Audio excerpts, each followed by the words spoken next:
झारखंड आंदोलनकारियों को freedom fighter का दर्जा देने के लिए मैंने सरकार से कहा है कि वो देना चाहती है कि नहीं, ये जवाब मैंने मांगा है। आपको जवाब मिल गया है? हाँ, जवाब मिला है। जवाब में सरकार पिछले जो निर्णय है उनको उल्लेखित किया गया है, फ्रीडम फाइटर पर कोई जवाब नहीं दिया गया। माननीय मंत्री जी। महोदय, माननीय अध्यक्ष का दो बिंदु पर इनका जिज्ञासा रहा है। आंदोलनकारी के तौर पर चिन्हित किया गया, परंतु चिन्हित आंदोलनकारी दी जा रही पेंशन की और सुविधा पर्याप्त नहीं है, एक। दूसरा इनका था आंदोलनकारी को स्वतंत्र सेनानी का दर्ज दिए जाने और सेनानियों को मिलने वाली सुविधा मुहैया कराने के सम्मानजनक पेंशन। तो एक चीज तो हम लोग मान ली, ऑलरेडी कर दिया गया। एक जो है 25/2/2021 को जो हम लोग का नियम किए हैं, उसमें जो पहले जिन लोग 3 महीना जेल में कारा में रहते थे उनको 3000 दिया जाता था, 3500 रुपया दिया जाएगा। और जो 6 महीना रहेगा उसको 5000, पहले था 6 महीना के ऊपर जो लोग रहेगा उसको 5000, हम लोग 6 महीना तक जो रहेगा 5000, और उससे अधिक जो रहेगा 7500। और दूसरा बिंदु जो थे इनका झारखंड के स्वतंत्र सेनानी का दर्जा दिया जाने का, अभी मिलने वाली सुविधा तथा पेंशन भुगतान, तो अध्यक्ष महोदय अभी तक इस तरह का प्रस्ताव सरकार के पास नहीं है। माननीय सदस्य का बात को संज्ञान में लिया जा रहा है। ठीक। अध्यक्ष महोदय, ये राज्य सरकार से ये उम्मीद करते थे कि हम ये फ्रीडम फाइटर का दर्जा उनको देंगे। इन्होंने पेंशन या जो भत्ता उनको देने का है सुविधा बढ़ाने की बात कही है, 3 से 3500 हुआ। मैंने कहा कि अगर उस तरह की सुविधा मिल जाती तो जिन्होंने और जिनके बल पर यह प्रदेश का गठन हुआ है उन लोगों के आश्रितों में एक सम्मान के साथ जीने का अधिकार हो जाता है। आप 3500 में वो अच्छी शिक्षा कहीं से नहीं ले सकते हैं। हम उनके लिए ये सुविधा नहीं दे पाए कहीं पर अच्छे जगह पर उन बच्चों को, उनके परिवार को कहीं से अच्छा शिक्षा मिल सके। आपने चिकित्सा का सुविधा देने की बात की, जो अधिकतम 30,000 है, एक साल में अधिकतम 30,000, 5 मेंबर होंगे तो खांसी की भी दवा ले नहीं पाएंगे। अध्यक्ष महोदय, इसके अलावा 4th ग्रेड और 3rd ग्रेड में नौकरी देने की बात कही गई है। मैं ये जानना चाहता हूं आपके माध्यम से, ये 4th ग्रेड में किन किन नौकरी, कौन कौन सी नौकरी होती है? ये सारे आंदोलनकारी परिवार हैं जो हमारे लिए सबसे सम्मानीय है। क्या वो किसी सरकारी दफ्तर में प्याला उठाते हुए नजर आएंगे कि क्या किस तरह का होगा, ये आपके माध्यम से जानना चाहते हैं। महोदय, एक तो कभी भी किसी को जब नौकरी दिया जाता है तो उसका एजुकेशन, शैक्षणिक योग्यता देखी जाती है, और इसमें साफ स्पष्ट रूप से कहा गया है कि पुलिस फायरिंग अथवा कारा में मृत या दिव्यांग डिसेबिलिटी जो होते हैं, आंदोलनकारी का आश्रित परिवार के एक सदस्य को निर्धारण शैक्षणिक अर्हता के अनुरूप राज्य सरकार 3य और 4th वर्गीय पदों को सीधी नियुक्ति की जाएगी, डायरेक्ट। और जो विकलांग होगा, जिसका 40% रहेगा, उसको भी दिया जाएगा। चाहा कि 4th ग्रेड में नौकरी का क्या रहेगा, कौन सी नौकरी देंगे, और 4th ग्रेड में नौकरी क्या होता है? 4th ग्रेड में बहुत सारी नौकरियां बहुत विभाग से होती है। आपका 3rd ग्रेड में भी होता है, क्लर्क जॉब होता है। तो इस तरह का जो होगा अर्हता में जो आएंगे उसी में सम्मान के लिए, आजीविका के लिए तो नहीं, केवल आजीविका का आधार बना के दे रहे हैं कि सम्मान के लिए भी दे रहे हैं? अगर सम्मान के लिए दे रहे हैं तो सम्मान के साथ नौकरी देना चाहिए। ये तय करें कि उस परिवार को किस तरह की सम्मान नौकरी के साथ योग्यता भी देखा जाता है, निश्चित। और योग्यता जब होगा उसी आधार पर दिया जाए। इसीलिए तो अध्यक्ष जी कह रहा हूं में कहा गया कि 1 टाइम, सिर्फ एक बार एक ही परिवार को नौकरी दिया जाएगा डायरेक्टली। जा रहा हूं मैं, ये कह रहा हूं सबसे कि योग्यता बोल रहे हैं, मैं तो योग्यता बढ़ाने की बात कर रहा था कि उनकी योग्यता बढ़ाइए, कि वो कंपटीशन कंप्लीट कर पाई। वो परिवार जिसने पूरी पीढ़ी को दे दिया इस राज्य के लिए, उनकी नई पीढ़ी उस योग्यता में आ जाए, उसके लिए पढ़ाई की सुविधा तो कर दो। बेहतर स्कूल में दे दीजिए, बेहतर सरकारी गैर सरकारी बेहतर स्कूल में वो नेतरहाट में वो बच्चे पढ़ पाए, ऐसी सुविधा चाहते हैं। ठीक, माननीय मंत्री जी इसको संज्ञान में लीजिए। सुदेश जी का बात हो गया। सुदेश जी उन्हीं से बुलवाइए, इसको संज्ञान में लीजिए। माननीय मंत्री जी ऐसा विचार करेंगे? नहीं, ठीक है, बोलिए। चाहते हैं, उम्मीद करते हैं आपसे, बोल दीजिए। ये सारी चीज इसमें साफ स्पष्ट है। आप देखिए, अभी किसी परिवार में है उसको तो अब फिर हम नेतारहाट नहीं भेज सकते हैं ना, तो अभी जो शैक्षणिक योग्यता है उस पर होगा। अगर उसी जनरेशन में कोई नए सिरे से आते हैं, माननीय सोचा जा सकता है। सुन लीजिए, सोचा जा सकता है। मान लीजिए आप उस परिवार में है, अब उसका 35 साल एज हो गया, अब तो उससे नेताहट नहीं जाएगा, तो डायरेक्टली उस परिवार को डायरेक्टली हम देने की बात कर रहे हैं, और उसके बाद न्यू जनरेशन आएगा तो फिर देखा जाएगा उसको। ठीक के अंदर उनके लिए विचार करने के लिए कहा है, यानी आप जो नौकरी सरकार के संज्ञान में आई है, करें। माननीय सदस्य सरकार के संज्ञान में आई है, निश्चित पर इस पर गौर किया। धन्यवाद। माननीय सदस्य श्रीमती ममता देवी। अध्यक्ष महोदय, हमारा क्वेश्चन था, राज्य गठन के 21 वर्ष होने को हैं, परंतु आज तक क्षेत्रीय एवं जनजातीय भाषा में पढ़ाई प्रारंभ नहीं हो सकी है। इन भाषाओं के शिक्षकों की बहाली भी आज तक नहीं ली गई है। तत्संबंध में सभी नियमावली भी नहीं बना है। पूर्व में इस संबंध में कई सरकारों की ओर से आश्वासन भी दिया गया, लेकिन अभी तक परिणाम शून्य रहा है। इस उपेक्षा के कारण क्षेत्रीय एवं जनजातीय भाषा का विकल्प अवरुद्ध है।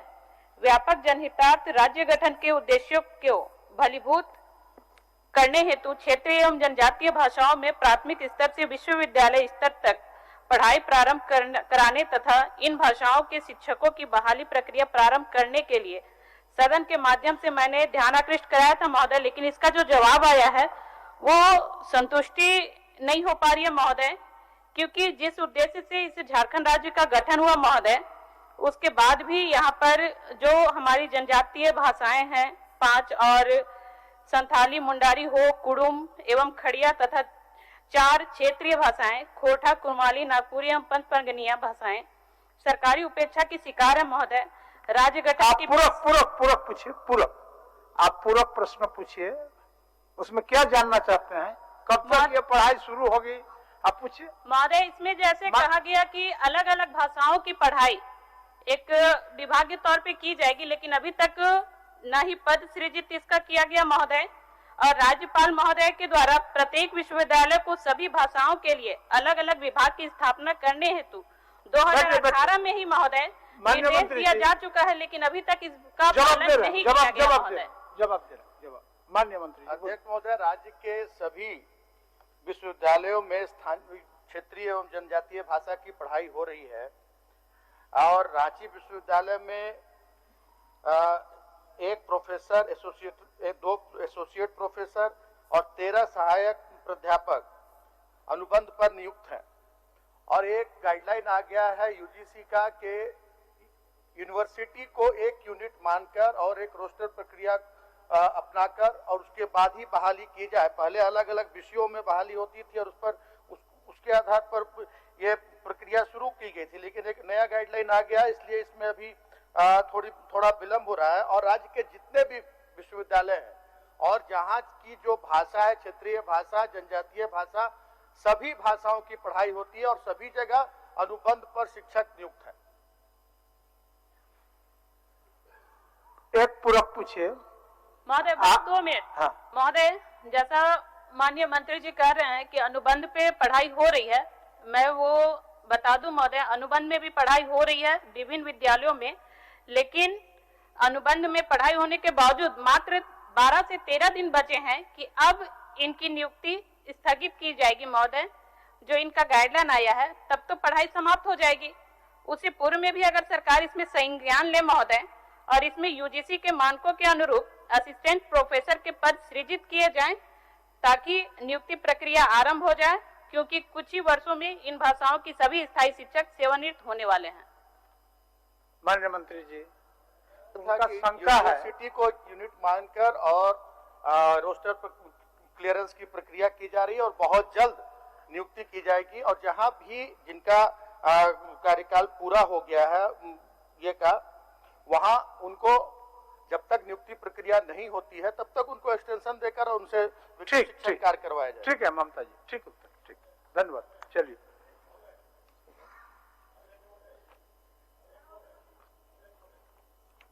इसमें नहीं, ये सुनिए, एक मिनट मान्य सदस्य, एक मिनट मान्य सदस्य, इसमें प्रश्नकर्ता और हस्ताक्षरी का ही अधिकार है कुछ पूछने का। आप अगर इस पर विशेष कुछ जानकारी हासिल करना चाहते हैं राजेश जी, तो फिर से बाद से आप लिख के दीजिए ना। बैठ। माननीय सदस्य बिरिंची नारायण जी। माननीय अध्यक्ष महोदय, जवाब मुझे मिला है और मेरा सवाल था कि क्या झारखंड को सरकार टूरिज्म स्टेट का दर्जा देगी, टूरिज्म स्टेट घोषित करेगी, ताकि यहाँ के जो नौजवान हैं, यहाँ के जो युवक युवतियां हैं, उनको रोजी रोजगार से प्रत्यक्ष और परोक्ष रूप से जोड़ा जाए। तो उसका कोई सकारात्मक जवाब मुझे नहीं मिला महोदय। झारखंड एक ऐसा प्रदेश है जहाँ टूरिज्म की बहुत संभावनाएं महोदय। हम देश में ऐसे कई प्रदेश हैं जहाँ घूमते हैं तो हमसे छोटे छोटे जो प्रदेश हैं, राज्य हैं, वहाँ टूरिज्म के माध्यम से दूसरे राज्यों से बहुत सारे टूरिस्ट जाते हैं और आय का बड़ा स्रोत है महोदय। झारखंड में गढ़वा से लेके और उधर आप बहरागोड़ा जाइए महोदय, साहब उधर सिमडगा से साहबगंज तक कोई ऐसा जिला नहीं है महोदय जहाँ टूरिज्म का स्पॉट नहीं है। तो धन्यवाद देता हूँ, सरकार ने 131 जगहों को चिन्हित किया है जिसमें A, B, C, D 4 श्रेणी में बांटा है महोदय। तो मैं सरकार से आग्रह करता हूँ कि क्या सरकार झारखंड में जो टूरिज्म पॉलिसी है, इसके बनाने का विचार रखती है?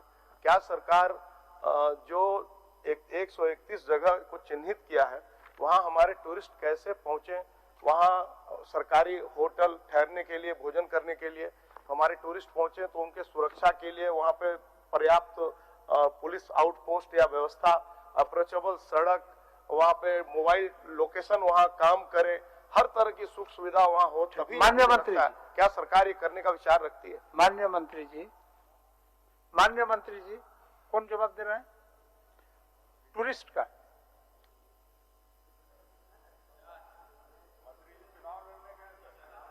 नहीं, हमारे पास तो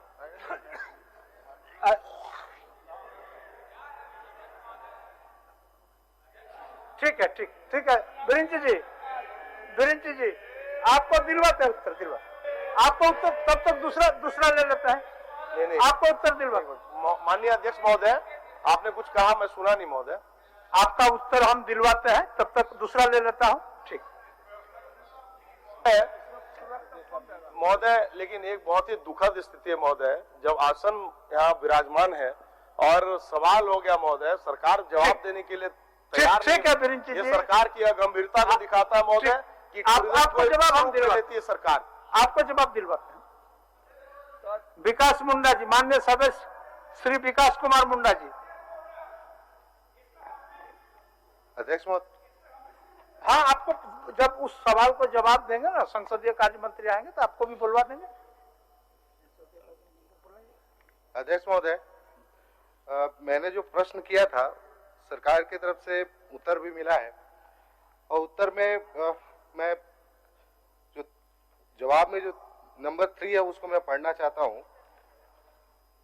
इसमें कहा गया है कि उड़नदस्ता के जांच प्रतिवेदन के अनुसार नहर के 15.20 से 17.65 तक पीसीसी की लाइनिंग में प्रावधान से कम मोटाई की लाइनिंग का कार्य पाया गया है। और उत्तर में जो 9 नंबर है उसमें उसको मैं लास्ट में पढ़ना चाहता हूं। उड़नदस्ता के जांच प्रतिवेदन के आलोक में कार्रवाई की जा रही है, दोषी पदाधिकारियों के विरुद्ध नियमानुसार कार्रवाई की जाएगी। तो मैं सरकार से सिर्फ इतना जानना चाहता हूं आपके माध्यम से कि जांच प्रतिवेदन सौंपने के बाद अब तक इस संदर्भ में विभाग ने अभी तक क्या कार्रवाई की है, ये आपके माध्यम से सरकार से जानना चाहता हूं। माननीय मंत्री महोदय, जांच प्रतिवेदन आने के बाद एक प्रोसीडिंग चलाई जाती है, प्रोसीडिंग की प्रक्रिया शुरू की गई है और दोषी पाए जाने पर निश्चित रूप से कार्रवाई की जाएगी और एजेंसी को भी अभी जो है भुगतान बंद कर दिया गया है। उनका जो भी इसमें चाहे एजेंसी की गलती हो या अभियंताओं की गलती हो, सभी पर कार्रवाई की जाएगी। नहीं, माननीय मंत्री जी, कार्रवाई करने के बाद उसका सूचना प्रश्नकर्ता के पास जाना चाहिए। निश्चित रूप से जब रिपोर्ट आती है तब प्रोसीडिंग चलाया जाता है। प्रोसीडिंग अभी की कार्रवाई प्रक्रियाधीन है, प्रोसीडिंग के बाद निश्चित रूप से। और कुछ बोलना चाहते हैं विकास जी? अध्यक्ष महोदय, मैंने वही पूछा है कि जांच प्रतिवेदन तो अब देखेंगे 24/8/2020 को सौंपी गई है और उसके बाद मुझे लगता है कि करीब 5 महीने बीतने को है और जांच प्रतिवेदन में अनियमितता पाई गई है, ये सरकार ने अपने उत्तर में भी दिया है। अब मुझे लगता है कि इस पे कार्रवाई करने में तो तनिक भी विलंब नहीं होना चाहिए जब जांच प्रतिवेदन सरकार के पास में उपलब्ध है। मैं बस चाहता हूं कि जितनी जल्द हो सके इसके ऊपर में कार्रवाई हो, चूंकि आप देखेंगे कि 20/8/2020 में ही जांच प्रतिवेदन सौंपा गया, लेकिन 5 महीने बीतने तक अभी तक कार्रवाई नहीं है, तो कब तक ये कार्रवाई करेंगे, इसका आश्वासन मैं चाहता हूं। बहुत जल्द कार्रवाई, जो भी कार्रवाई होगी उससे माननीय सदस्य को अवगत करा दिया जाएगा। ठीक, चलिए। माननीय सदस्य भानु प्रताप शाही जी। अध्यक्ष महोदय, हमने सरकार से प्रश्न किया है कि जो झारखंड में शिक्षक पात्रता परीक्षा पास करने वाले, उत्तीर्ण करने वाले शिक्षक हैं, उनकी सीधी बहाली के लिए हमने सरकार से सवाल किया है अध्यक्ष महोदय। और ये प्रश्न इसलिए खड़ा होता है अध्यक्ष महोदय कि प्राइमरी स्कूल में और मिडिल स्कूल में 1 से 5 और 6 से 8 इन 2 विद्यालयों में अध्यक्ष महोदय काफी रिक्तियां हैं। और ये जो शिक्षक पात्रता परीक्षा टेट पास हमारे शिक्षक हैं, वो सारी अहर्ताओं को पूरा करते हैं। तो सरकार को क्या दिक्कत है अध्यक्ष महोदय उनको सीधे सीधे बहाल करने में? थोड़ा सरकार से हम जानना चाहते हैं। ठीक, माननीय मंत्री जी। माननीय सदस्य भानु जी का सवाल है कि टेट पास जो शिक्षक हैं उनकी सीधी नियुक्ति, जबकि टेट सिर्फ एक एलिजिबिलिटी टेस्ट है कि आप शिक्षक की बहाली के लिए योग्य हैं, और शिक्षक की बहाली की प्रक्रिया सरकार कर रही है। अभी माननीय उच्च न्यायालय के आदेश से सारी प्रक्रियाएं रुकी हुई है। जैसे ही ये क्लियर होगा शिक्षकों की बहाली की जाएगी। और अभी वर्तमान में बहुत सारे शिक्षक, हमारे लगभग 40,600 सरकारी शिक्षक एवं 61,000 पारा शिक्षक कार्यरत हैं, जिनसे शिक्षण कार्य कराया जा रहा है। अध्यक्ष महोदय, मंत्री जी का चूंकि विभाग नहीं है और शिक्षा मंत्री अभी अस्वस्थ हैं और काफी बोझ तले दबे हुए हैं माननीय मंत्री जी, जो उनको बताया जाता है अधिकारियों के द्वारा वही जवाब आकर के देते हैं। अध्यक्ष महोदय, ये बेसिक चीज है पूरे प्रदेश का।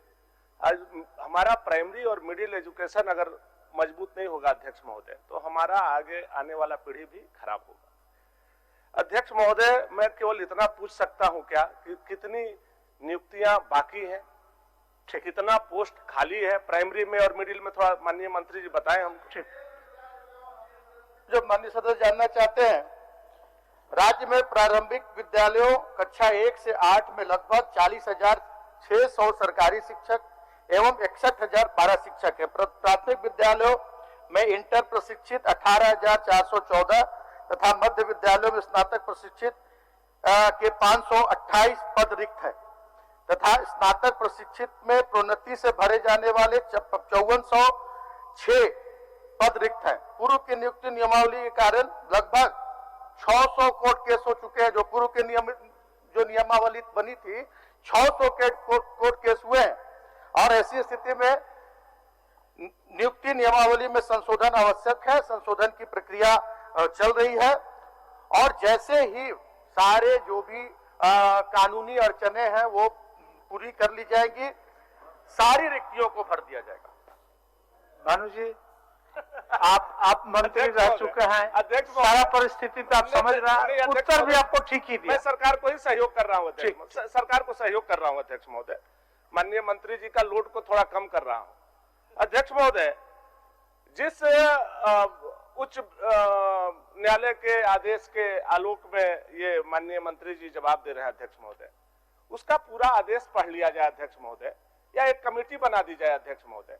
कहीं भी टेट पास प्रशिक्षित शिक्षकों के नियुक्ति के लिए रोक नहीं है अध्यक्ष महोदय, और किसी भी तरह के उच्च न्यायालय में जो रानी कुमारी बनाम ये सरकार का था अध्यक्ष महोदय, उसमें कहीं भी नियुक्ति पर रोक नहीं लगाई गई है।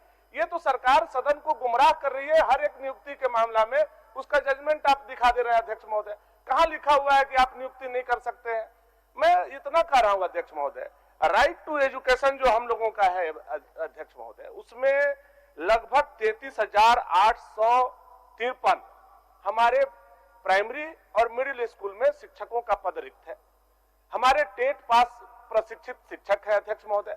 हमको कोई आपत्ति नहीं हो सकती है अध्यक्ष महोदय उनको सीधे सीधे रख लेने में। अगर आप सीधे सीधे रख लेते हैं, वो आपको सेवा दे रहे हैं अध्यक्ष महोदय, पिछले 10 साल 12 साल से पढ़ा रहे हैं, टेट पास कर चुके हैं, तो उनको सीधे नियुक्त कर लेने में सरकार को कहां दिक्कत है, क्या परेशानी है अध्यक्ष महोदय? बस यही तो हम जानना चाह रहे हैं अध्यक्ष महोदय। माननीय मंत्री जी, सरकार की प्रक्रिया होती है किसी भी बहाली के लिए, और टेट कोई ऐसे ये नहीं, ऐसी परीक्षा नहीं है, नियुक्ति परीक्षा नहीं है टेट की परीक्षा। और ये माननीय सदस्य अच्छी तरह से जानते हैं कि टेट सिर्फ एक पात्रता परीक्षा है और टेट के माध्यम से सीधी सरकारी नियुक्ति नहीं हो सकती है। और जहां रही शिक्षण की बात, तो सभी विद्यालयों में उचित जो हमारा मापदंड है उसके अनुरूप शिक्षण कार्य हमारे जो रेगुलर शिक्षक हैं, जो हमारे पारा टीचर हैं, उनके द्वारा सभी विद्यालयों में नियमित रूप से शिक्षा उपलब्ध कराई जा रही है। अध्यक्ष महोदय, माननीय मंत्री जी, उनका सिर्फ एक है कि टेट उत्तीर्ण जो शिक्षक हैं उनको सीधी रखें, नहीं की जा सकती, हाँ, वो सिर्फ एक पात्रता परीक्षा। आप योग्य है, सुना जाए। एक मिनट मंत्री जी, बिल्कुल मैं माननीय मंत्री जी के इस बात को मानता हूं अध्यक्ष महोदय कि वो टेट पास को सरकार चाहे तो सीधी नियुक्ति कर भी सकती है, नहीं भी कर सकती है, तो सरकार के ऊपर है अध्यक्ष महोदय। मैं तो सरकार का सहयोग करते हुए केवल आग्रह कर रहा हूं कि वो शिक्षक होने की पूरी पात्रता अर्हता को पूरा करते हैं। आपके पास शिक्षकों का कमी है, सरकार इस बात को स्वीकार करती है। राइट टू एजुकेशन जो है, हमें शिक्षा ग्रहण करने के लिए यह हमारा अधिकार है, और उतने शिक्षकों का पद हमारे यहाँ रिक्त है। टेट पास हमारे पास शिक्षक है, तो हम क्यों नहीं रख लेते हैं अध्यक्ष महोदय? हमारा तो सीधा सवाल है, और इसको गोल गोल जलेबी की तरह सरकार घुमा करके जवाब दे रही है। आप बोलिए कि करना चाहते हैं या नहीं करना चाहते हैं, हाँ या ना, बस तो ही चीज में आप जवाब दीजिए हम लोगों को। देखिए अध्यक्ष महोदय, अभी नई जो बहाली प्रक्रिया है, नया जो नियम है, वो प्रक्रियाधीन है, और नई प्रक्रिया जैसे ही पूरी कर ली जाएगी, नई नियुक्ति नियमावली बना ली जाएगी, ताकि किसी तरह का राज्य में कोई विवाद नहीं हो, शिक्षकों की बहाली कर ली जाएगी। जो भी हमारे रिक्त पद है उनमें शिक्षकों की बहाली कर। ठीक है भानु जी, आपका बात मान महोदय, मैं मान रहा हूँ अध्यक्ष महोदय। माननीय मंत्री जी अब बहुत ट्रेंड हो गए हैं, आप इतने सारे विभाग का विनोद जी ध्यानाकर्षण है, स्पेशल डिबेट है, कैसे उस पर नहीं, उस पर केवल विनोद जी एक मिनट, जो हस्ताक्षरी है, जो माननीय प्रश्न करता है उनको एक ही बोलने दिए हम, और जो हस्ताक्षरी है उनको एक सवाल करने दिए। आप फिर बीच में आप मत रहिए, फिर 11 बजे के बाद शुरू होगा ना, फिर शुरू होगा। बैठ माननीय सदस्य बैद्यनाथ राम जी, हो गया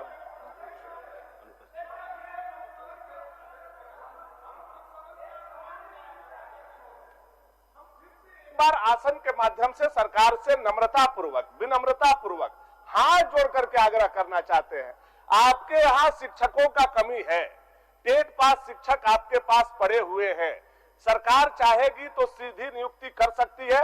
विपक्ष का अगर सहयोग चाहिए तो हम लोग लिख करके देने के लिए आपको तैयार है, नहीं तो अगर आप नहीं करना चाहते तो आप बोलिए कि हम टेट पास शिक्षकों को नहीं करना चाहते हैं। अध्यक्ष महोदय, विनोद जी, इसमें नहीं है, इसमें इंटरवेंशन नहीं है। बात निकलवाना चाहते, जो वो सुनना चाहते हैं। इनके कार्यकाल में जब इनकी सरकार थी तो क्या हुआ टेट उत्तीर्ण शिक्षकों के साथ और पारा टीचरों के साथ, ये किसी से भी छिपा हुआ नहीं है। और हम पूरी तरह से नियमावली बना रहे हैं, और पारा शिक्षकों को भी, टेट उत्तीर्ण शिक्षकों को भी हम नियोजित करेंगे, ये हम गारंटी देते हैं, लेकिन अपने दामन में भी झांकने का काम करेंगे। माननीय सदस्य बैद्यनाथ राम, अमित कुमार यादव जी, माननीय सदस्य विनोद जी, नहीं होगा, इसमें नहीं होगा विनोद जी। ये स्पेशल ध्यानाकर्षण का है, जब आपका ध्यानाकर्षण आएगा तो फिर आपको बुलाएंगे। बैठिए। विनोद जी इसके बाद आएगा बात, आपका बात इसके बाद आएगा ना। अभी सुन के रहिए ना, अब आप काहे नहीं ध्यानाकर्षण के माध्यम से आए, आप बैठ इसमें नहीं, परिपाटी उलट हो जाएगा, परिपाटी गलत हो जाएगा। विनोद जी, जैसा चल रहा है चलने दीजिए, कुछ लेने दीजिए, कुछ लेने दीजिए, बहुत लंबित सवाल है, ध्यान आकर्षण करते। अमित कुमार यादव जी, आप सुन तो रहे अध्यक्ष महोदय। नहीं अभी नहीं, अभी 11 बजे के बाद, 11 बजे के बाद सुनेंगे अमित जी, मतलब नहीं 11 बजे के बाद सुनेंगे विनोद जी, अभी नहीं। उमाशंकर अकेला जी, मान्य सदस्य उमाशंकर अकेला जी। अध्यक्ष महोदय, ये आपका अगले दिन के लिए स्थगित है, अगले दिन के लिए उत्तर आपको मिलेगा। रामचंद्र चंद्रवंशी जी, माननीय सदस्य रामचंद्र चंद्रवंशी जी, आपका ध्यान आकर्षण का सूचना है। आपका आ गया? हाँ, अच्छा ठीक है। आप मैं पूछता हूँ, पूछ लीजिए। माननीय मंत्री जी,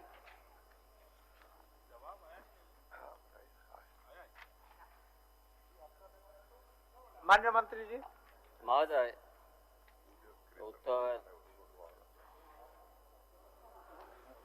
उत्तर तो दिया गया है कि जो क्या हो रहा है अध्यक्ष महोदय? दो मंत्री खड़े हैं, एक पे कोई मंत्री है नहीं। बादल जी बैठिए। अध्यक्ष महोदय, आप व्यवस्था है अध्यक्ष महोदय, एक व्यवस्था है अध्यक्ष महोदय, व्यवस्था है अध्यक्ष। आज ऐसा प्रतीत हो रहा है अध्यक्ष महोदय कि सरकार पूरा डिसऑर्डर में है। सरकार के मंत्री एक तो जवाब देने नहीं आ रहे हैं और दूसरा लोग जवाब देने खड़े हो रहे हैं तो दो मंत्री खड़े हो जा रहे हैं। इससे दूसरा विषय है कि सरकार एक सुना नहीं महोदय, एक मिनट। राज्य के माननीय बाबू जी, राज्य के दो माननीय स्वास्थ्य मंत्री एक साथ हैं, इसलिए स्वाभाविक है। चलिए महोदय, यही दे रहा है ठीक खाने के लिए, क्योंकि ये दोनों विभाग से संबंध। ठीक है, चलिए बादल जी, माननीय मंत्री बादल जी आप बोलिए। अध्यक्ष महोदय, चंद्रवंशी साहब का ध्यानाकर्षण है अध्यक्ष महोदय, इसीलिए जब आपने उनको कहा तो हम खड़ा हुए अध्यक्ष महोदय। वो बोले कि मंत्री जी जवाब दें। ठीक है, आप बोलिए ना, जवाब दीजिए। हो गया तो पहले उनसे पूछ लें अध्यक्ष महोदय, हमने तो जवाब दिया उनको, आप बताएं। अध्यक्ष महोदय, माननीय मंत्री जी का जवाब है। पहले हमने प्रश्न किया है कि प्रश्न यह मेरा है कि गढ़वा जिला के मझिया प्रखंड अंतर्गत ग्राम पृथ्वीचक में आरकेटीसी कंपनी द्वारा हेवी क्रेशर प्लांट लगाया जा रहा है। उक्त प्लांट मझिया खुद गहरी तथा पृथ्वीचक ग्राम के बीच है तथा इससे सटे 200 मीटर की दूरी पर इंटर डिग्री एमए का कॉलेज है। धूल तथा आवाज से जनता परेशान है। इन्होंने जवाब दिया है, एक तो आपका खनन विभाग दिया है कि हमको कोई जानकारी नहीं है, कहा कि इस तरह की बात नहीं है, और जिस पर हमने आरोप लगाया पर्यावरण जल वायु पर के पदाधिकारियों पर, उसने दे दिया कि स्टोन क्रशर लगभग 200 मीटर की दूरी पर इंटर डिग्री तथा एमए के कॉलेज अवस्थित नहीं है। इसको देते, बाकी नहीं दिया कि ये तीनों गांव कितना दूरी पर है, अधूरा है। दूसरा चीज यह स्टोन प्रेशर प्लांट उत्पादरत नहीं है। इसे स्टोन क्रेशर प्लांट को अस्थायी रूप से स्थापित किया गया है। प्रोजेक्ट पूरा होने के बाद इसे हटा दिया जाएगा। बस महोदय, आप चल के कमेटी बना दीजिए और डीसी को भी आप कहिए कि जाके देखिए। इस विभाग के पदाधिकारी मिली भगत से, मैंने जब खुद कर रहे हैं कि मिली भगत से यह काम किया जा रहा है और खनिज विभाग इसको परमिशन नहीं दिया है, तो किस परिस्थिति में वहां जो है यह लगाया गया जा रहा है। इसको कम से कम हटवा दिया जाए। हमारा ही नहीं है कि नहीं काम हो, कम से कम 1 किलोमीटर हटवा दिया जाए, यही हम माननीय मंत्री जी से मानना है। माननीय मंत्री जी। अध्यक्ष महोदय, इस राज्य में कहीं भी कोई हैवी क्रेशर प्लांट वगैरह लगता है तो पहले कंसेंट टू स्टेब्लिश वन एवं पर्यावरण मंत्रालय से लेना पड़ता है अध्यक्ष महोदय। उसके बाद उसी मंत्रालय से कंसेंट टू ऑपरेट भी लेना पड़ता है अध्यक्ष महोदय। उसके बाद खनन इसमें एक्शन में आता है अध्यक्ष महोदय।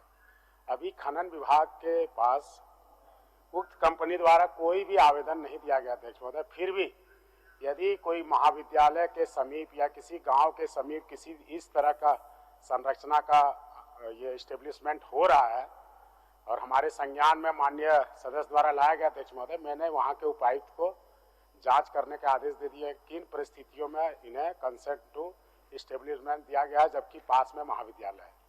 इसके जांच करके बताए, जो रिपोर्ट आएगा उनको हम दे देंगे अध्यक्ष। तब तक के लिए वह जो है कार्यक्रम उसको रोकने का भी आदेश दिया जाए। ठीक है मंत्री जी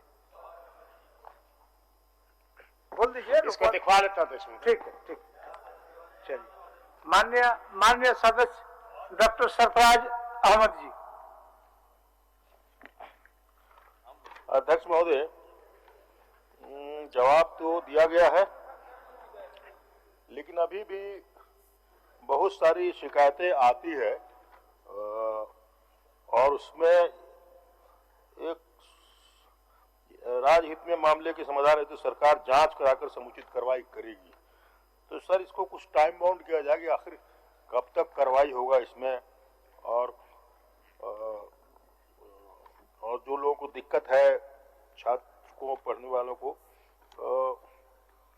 उन लोगों को कुछ सहूलियत मिले।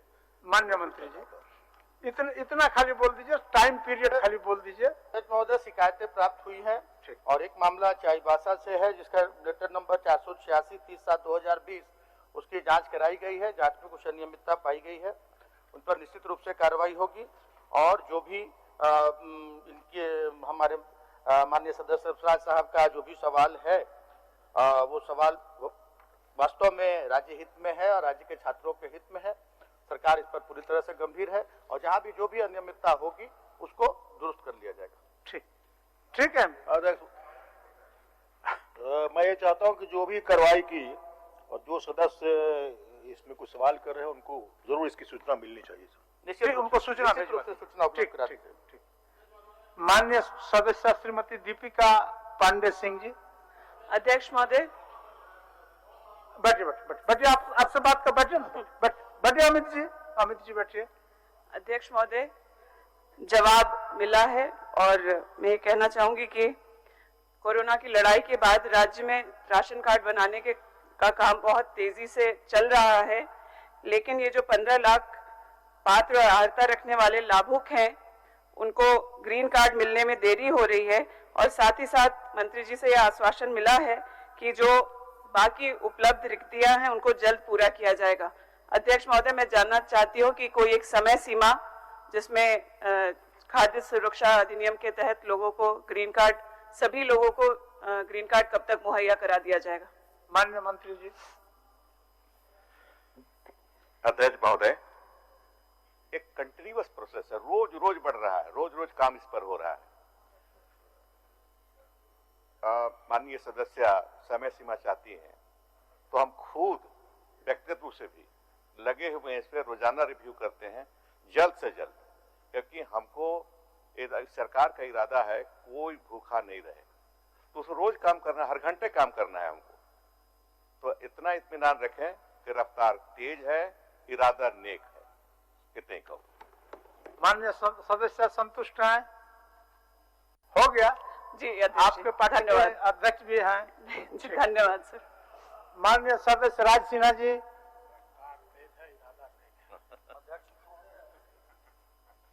प्रश्न का उत्तर मिला अध्यक्ष महोदय। पूरा पूछिए। मेरा अध्यक्ष महोदय, आप भी देखिएगा इस प्रश्न को। सीधा सीधी अध्यक्ष महोदय मेरा ये है कि जब ये सब सारे छात्र छात्राएं वो झारखंड के अध्यक्ष महोदय, और रोजगार उनको जब जेएससीसी ने उनको चुन करके नियमावली के अनुसार सेलेक्ट करके उनको भेज दिया अपॉइंटमेंट के लिए, लेकिन उसके बाद जिला के जो पदाधिकारी अध्यक्ष महोदय उसमें अड़ंगा लगा करके, कुछ छुपा हुआ उनका एजेंडा है, उसके आधार पर अड़ंगा लगा के अध्यक्ष महोदय उनको नियुक्ति से रोक रहे हैं। जबकि 23 जिले के अंदर अध्यक्ष महोदय, 23 जिले के अंदर सारे नियुक्तियां हो गई, जिनको भी सेलेक्ट करके भेजा गया, लेकिन धनबाद के ये 17 बच्चे बच्चियां जो है उनको रोका गया अध्यक्ष महोदय। माननीय मंत्री अध्यक्ष महोदय, इसको मैं आग्रह करूंगा माननीय मंत्री जी से कि यह विभाग के अपने कार्य को देखें, यह नियम कानून, और यह मत जाए कि मैं विपक्ष का हूं इसलिए अपना बचाव। इस मामले में देखें कि जेन्युइन छात्र छात्राएं हैं जो मेहनत, न्यूनतम अर्हता अध्यक्ष महोदय दिया हुआ है, सिंपली जो एडवर्टीजमेंट है विज्ञापन में कि उनकी न्यूनतम अर्हता 45% होनी चाहिए और वो 50% से ऊपर अध्यक्ष महोदय। कहीं भी ये चर्चा नहीं है कि प्रतिष्ठा होना चाहिए उस विषय में। और 23 जिलों में अध्यक्ष महोदय, यहाँ तक कि धनबाद में भी अध्यक्ष महोदय, धनबाद में भी बहाली हो गई है, लेकिन पता नहीं 17 मान्य सदस्य मंत्री का जवाब सुन रहे, मंत्री का जवाब। अध्यक्ष महोदय, हम लोग सुनते हैं मंत्री का जवाब। माननीय सदस्य राज सिन्हा जी का जो प्रश्न है कि 17 अभ्यर्थियों को नियुक्त नहीं किया गया है, उसमें यूजीसी का जो मापदंड है, जिस विषय में नियुक्ति होनी है उसमें जनरल के लिए 45% ऑनर्स में और अनुसूचित जाति जनजाति के लिए 40% होना चाहिए। और ये जो 17 अभ्यर्थियों का मामला है वो उनका इस विषयों में ऑनर्स उन्होंने किया ही नहीं है, इसलिए इनकी नियुक्ति नहीं हो पाई है, क्योंकि जो मापदंड है उसको ये पूरा नहीं कर रहे, इसलिए इनकी नियुक्ति नहीं हो पाई है। किसी तरह का इसमें कोई विसंगति और नहीं। पता नहीं मंत्री जी को है कि नहीं है, कहीं भी नहीं लिखा हुआ अध्यक्ष महोदय कि संबंधित जिस विषय में आपका बहाली हो रही है उसमें आपको ऑनर्स चाहिए। एक से अधिक विषय भी कहा गया अध्यक्ष महोदय, विज्ञापन माननीय मंत्री जी मैं भिजवा देता हूं, देख ले। एक से अधिक विषय में भी आप अप्लाई कर सकते हैं अध्यक्ष महोदय, और कहीं नहीं लिखा हुआ है कि आपको प्रतिष्ठा होनी चाहिए। और जो झारखंड अध्यक्ष महोदय, यह जो झारखंड सरकारी माध्यमिक विद्यालय शिक्षक एवं शिक्षकेतर कर्मचारी नियुक्ति सेवा शर्त नियमावली 15, यह अध्यक्ष महोदय जेएससीसी को भेजा गया होगा और उसके आधार पर जेएससीसी ने अध्यक्ष महोदय सेलेक्ट करके भेजा होगा उनको, या तो फिर जेएससीसी गलत कर रहा है, वह नियमावली का अनुपालन नहीं कर रहा है अध्यक्ष महोदय, इसका मतलब तो।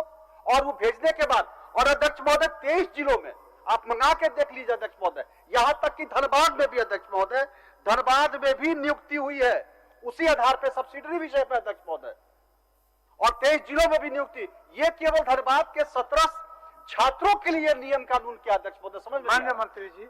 माननीय मंत्री जी अध्यक्ष महोदय, सब्सिडरी विषय की पढ़ाई तो तीसरे वर्ष में नहीं होती है, तीसरे वर्ष में सिर्फ ऑनर्स विषय की पढ़ाई होती है।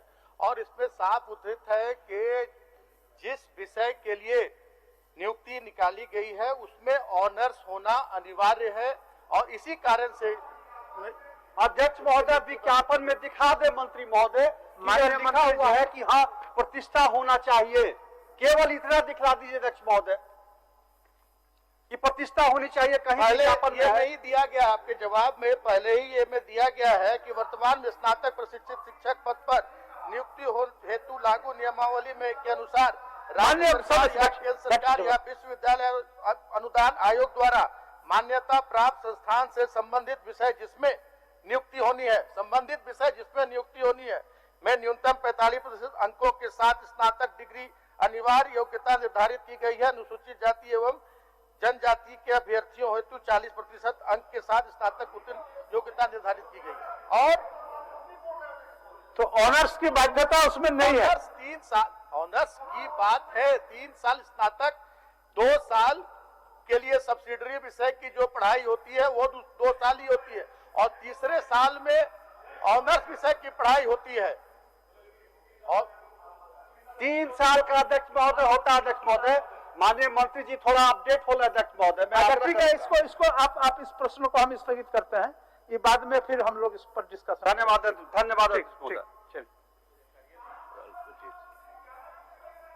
अब हम लोग अल्प सूचित रहते हैं। अब माइक में बोलिए, माइक में बोलिए।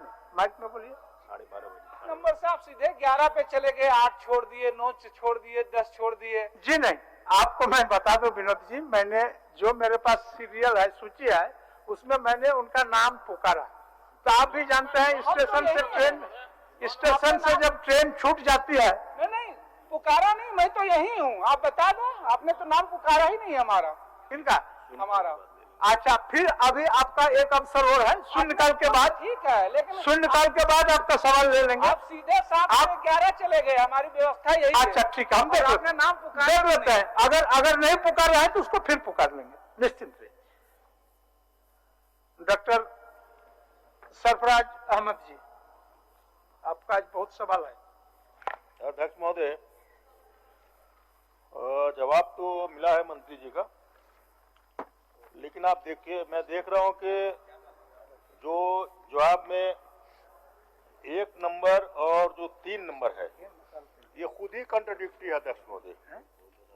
एक तरफ कहते हैं कि स्टार्टअप्स जो पॉलिसी 16 के द्वारा सरकार की निविदा के लिए प्रायर एक्सपीरियंस और टर्नओवर क्राइटेरिया में छूट दी जाएगी नए लोगों को जो नया काम शुरुआत जो करेंगे। और 3 नंबर में पहुंच जाइए तो लिखा है कि उत्तर में गैर अनुभवी संवेदकों को तकनीकी मानक योग्यता के पूरा करने के बाद ही स्टार्टअप को कार्य आवंटित किया जाएगा। तो ये दोनों एक ही जवाब में कंट्राडिक्टरी जवाब है सर, और ये गुमराह करने वाला जवाब है। मैं चाहूंगा कि जरा सही सही इसका जवाब दिया जाए। माननीय मंत्री जी, माननीय मंत्री, पेयजल विभाग, पेयजल स्वच्छता विभाग सीधा मानव जीवन से जुड़ा हुआ विभाग है और इसमें ऑपरेशन मेंटेनेंस और जैसे सिविल वर्क का जो भी काम होता है उसमें गैर अनुभवी लोगों को, स्टार्टअप में गैर अनुभवी लोगों को इसमें प्राथमिकता नहीं दी जा सकती है। जहां तक 5 करोड़ रुपए तक के प्रोक्यूरमेंट का अगर कोई ये हो तब उसमें इनसे कोई अर्नेस्ट मनी नहीं लिया जाएगा। जो भी अगर किसी सप्लाई का काम हो और किसी दूसरा काम हो, लेकिन ऑपरेशन मेंटेनेंस और टेक्निकल काम में, सिविल के काम में, क्योंकि पीने का पानी है, सीधा मानव जीवन से जुड़ा है, इसलिए इसमें इन्हें एग्जम्पशन नहीं मिलेगा। तो अध्यक्ष महोदय देखिए ना, मैंने ये तो इतना डिटेल जो बात मंत्री जी कह रहे हैं इसको और डिटेल तरीके से जवाब में देना चाहिए था। आप तो एक तरफ कह रहे हैं कि नए लोगों को प्रमोट करेंगे और उसमें फिर आप लगा रहे हैं कि ये काम नए लोगों को नहीं दे सकते हैं। मेरे ख्याल में इसकी जांच करवाई जाए और पुनः इस पर विचार करके जो प्रोत्साहन दिया जाता है नए लोगों को, नए कॉन्ट्रैक्टर को, उसमें कुछ कार्रवाई की जाए। माननीय मंत्री जी। अध्यक्ष महोदय, 5 करोड़ तक का जो ये है, अगर जहां तक कोई सप्लाई का काम हो तो उसमें निश्चित रूप से इस पर विचार होगा। लेकिन मैंने पहले ही कहा है कि ONM का जो काम होता है, ऑपरेशन मेंटेनेंस का, या किसी निर्माण का काम है जो सीधा मानव के जीवन से जुड़ा हुआ है, इसमें कहीं थोड़ी सी भी भूल हजारों लाखों लोगों का जीवन ले सकती है, इसलिए इसमें इन्हें नहीं छूट नहीं शामिल किया गया। ठीक है माननीय